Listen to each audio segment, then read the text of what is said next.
Здравствуйте, товарищи. And I've been musing a lot about Mr. Obama, our good friend Mr. Obama down south, because sort of the reaction to him and what people are saying about him is just been really interesting to me. And in my lifetime, I haven't really seen such a polarizing politician. People seem to either love him or they seem to just hate him. People seem to think he's this white knight sent down by the angels of Gabriel to save America from all its problems, and other people seem to think he's an Al-Qaeda spy implanted into the White House, and he's gonna bring, America to its knees. And watching this whole scene kind of play out, to me, has been quite interesting. I remember when he first got elected, I was living with a roommate, and I was following the election very closely, seeing, watching the votes come in and everything, and seeing what states, voted for McCain and which ones voted for Obama. And then when Obama won, I sat down and watched the speech that he made as soon as he won. And I remember my roommate comes in, and he says to me, "Oh, turn this crap off, I want to watch something else." And I said, "You're going to sit down and you're going to watch this with me, because this is history being made right here. This is the first, black president being elected into the White House, and you're going to sit here and watch this with me." And apparently he immediately listened to me and sat down and watched Mr. Obama's speech with me.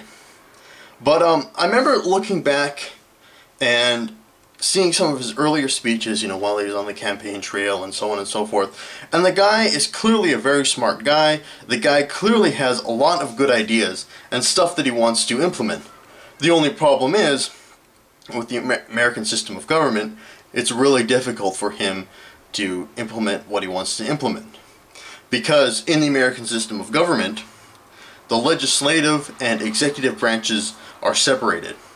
What that means is that essentially policy can come from any section of the government, whether it be Congress, whether it be Senate, or whether it be the president himself.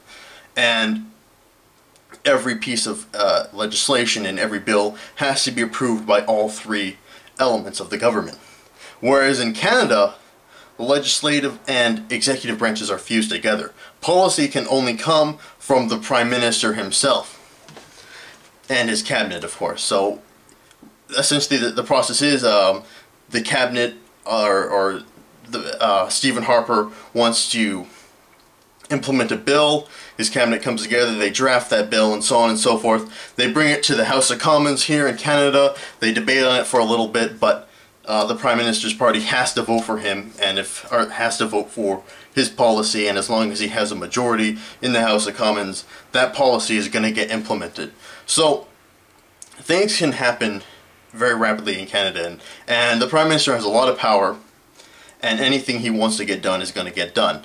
Which personally I like. That means change and advancement can happen, and if you screw up at the end of 4 years or sometimes earlier, you're going to be held accountable to the people, and if you mess up, the people are going to tear you apart. So at least, when something needs to get done, it's going to get done in Canada. Well, as in America, let's say Mr. Obama has a bill that he wants to implement.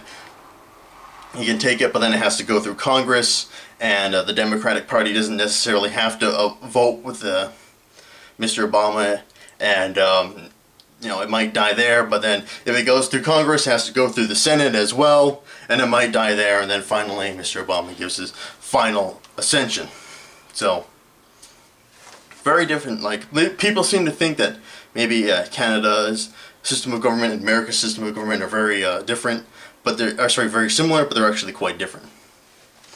So, with that being said, it's real tough for Mr. Obama to implement the good ideas and all these things that he wants to do. And a perfect example would be our healthcare bill. That if you go back and look at his speeches and stuff that he said, he's saying stuff like the current healthcare system really puts America at a disadvantage on the world stage, which is very true, because in the American healthcare system, employers have to shell out, cash for their healthcare. They're the ones who have to cover, the insurance costs, and that's, a nice extra hefty chunk of money. Whereas people employers and employees across the world don't have to worry about that. The government picks up the bill, and that puts America at a disadvantage in the world stage. And, you know, Mr. Obama was saying, we got to change that, we got to make it, you know, a little more fair, we got to change this and that, and so on and so forth. And when the healthcare bill came out, he actually expanded sort of the employer element of healthcare. And you can see that what he ended up with was nothing of what he envisioned. And it's a little bit sad because I don't really want to talk about the healthcare bill because, one, it's kind of old news. And we can maybe talk about the American healthcare system later, but you can see that what he had in mind was really watered down to what ended up getting passed.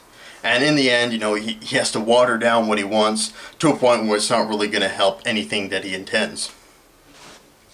So, I guess what I'm trying to say, long story short, about Mr. Obama is that people seem to either have really high expectations for him, and realistically, I knew that those expectations were never going to be met. I had hopes for him. I had hopes that he was going to do at least some of the things that he planned to do, but I never expected all the promises, everything that he said in his speeches to come through. But, you know, even I, after seeing what he's done in the sort of past 18 months, have seen a little bit of a lackluster performance.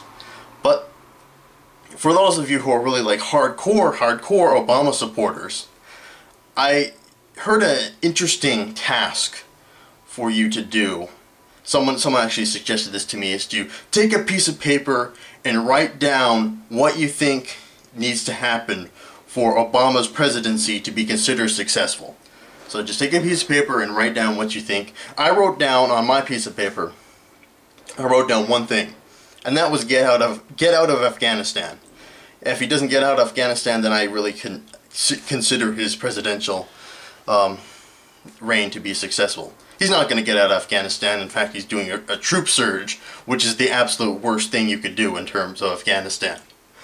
So, you know, instantly, I guess my sort of expectations were shattered a little bit. And then for the people who seem to really hate him, or the people I can't seem to understand, people seem to think that he's, you know, he's bringing the country towards socialism. But I actually saw an interesting